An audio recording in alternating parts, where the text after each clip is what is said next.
In this video, we shall discuss about singular and non-singular linear transformations.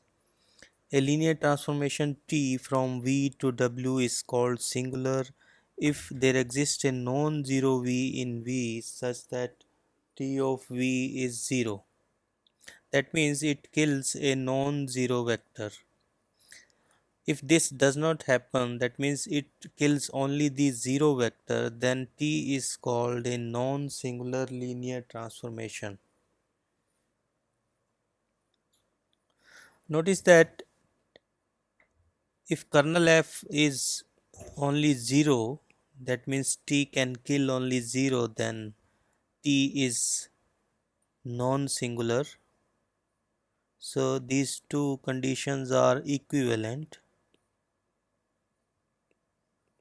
T is non-singular is equivalent to kernel of f is 0 and kernel of f non-zero is equivalent to T is singular.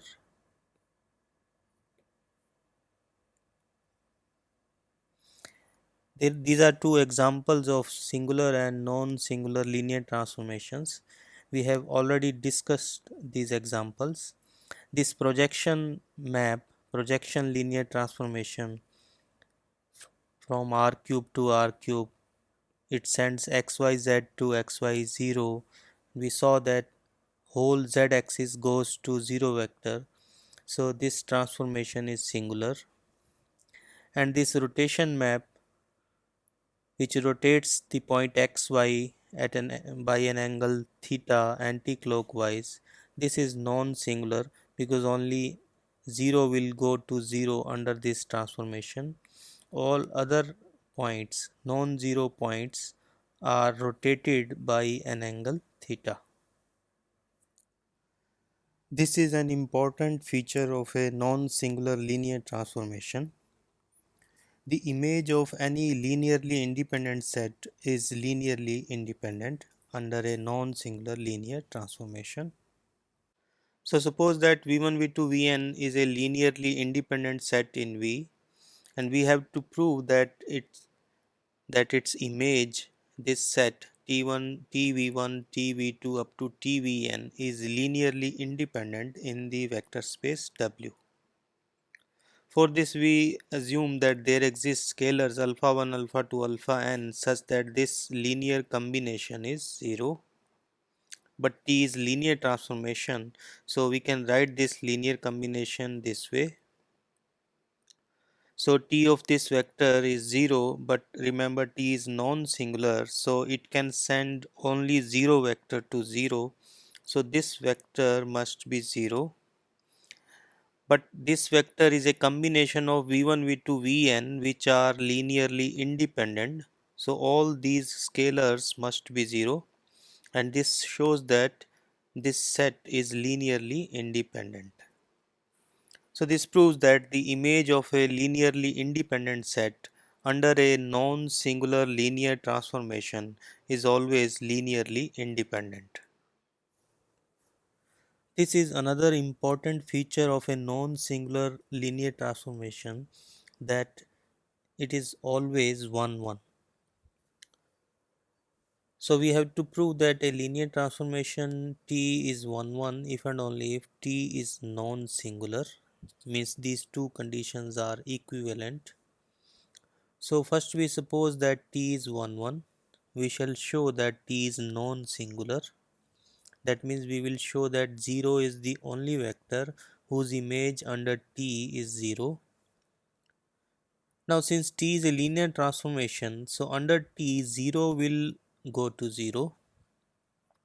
Suppose T of V is 0 for some V, then we have T of V equal to T of 0, both are equal to 0, but T is 1 1, so this means that V must be 0, and this shows that T is non-singular. Conversely, we suppose that T is non-singular. Now we will show that T is 1 1. So suppose T of x equal to T of y, then Tx minus Ty will be equal to 0. but t is linear, so we can write this one as t of x minus y equal to 0. So under t, x minus y goes to 0, but t is non-singular, only 0 can go to 0, so x minus y must be 0. This shows that x is equal to y, and hence t is 1 1. We prove that if T is a linear transformation between vector spaces of equal dimension, then T is an isomorphism if and only if T is non-singular. One way is trivial. If T is an isomorphism, then it is both 1 1 and 1 2, but we need that T is 1 1, and by proposition 5.8 T is non-singular. Now conversely, suppose that T is non-singular, then only 0 will go to 0, so kernel of t is 0 only, so that means its dimension is also 0. By rank nullity theorem, dimension of v is equal to dimension of kernel of t plus dimension of range of t, but this is 0, so this shows that dimension of v is same as dimension of range t, but dimension v is same as dimension w, this we are given. So dimension w is equal to dimension of range of t, but range of t is a subspace of w, and dimension of subspace can be equal to the dimension of the whole space only if both are equal. So range of t is same as w, so this means t is on 2. Also by proposition 5.8 t is 1 1, so t is an isomorphism.